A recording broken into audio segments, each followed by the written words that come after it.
Alright, settings. There's actually a lot to cover in this because there's so many different things that you can do to tweak your blog to personalize it to your individual needs. We'll go this one section at a time, and we'll basically cover the gist of what's going on, as well as a couple of little hidden gems here and there that most people may overlook or might not necessarily know about.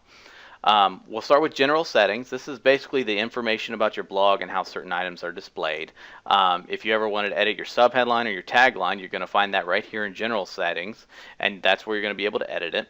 Your WordPress address URL and your blog address URL, 99% of the time, this is going to be exactly the same, but every now and again you have a special circumstance where it's not. If you're unsure, just leave it the way it is. The email address, this is where all the notifications are going to get sent. This isn't your user email address. This is where your notifications are.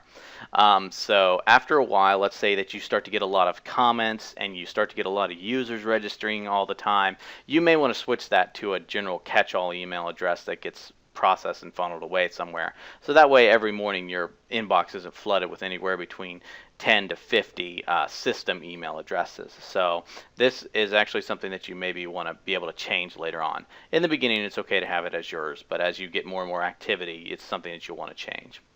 Membership. If you want anyone to register, your login meta will show it will show also a register link that people can register username and password and be able to sign up for your site. And if you check that box, that's what's going to show up there. The new user default role, you're always going to almost want to put that at subscriber. That is someone who can go in and put in comments and read. Anything above that, you run the risk of, messing up any of your blog posts. So you usually always want to keep that at subscriber. 99% of the time, it's where you're always going to keep it. Your time zone, that's what's going to be displayed whenever you're adding a post.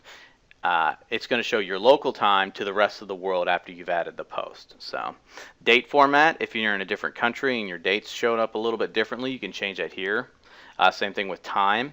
And also the week starts on. This applies to the calendar in your sidebar. So if you want your week to start on Sunday instead of Monday or whenever, or maybe if you have an internal blog for employees and the pay period starts on Thursday, sometimes you maybe want to adjust your calendar accordingly. So, and that is all for the general settings.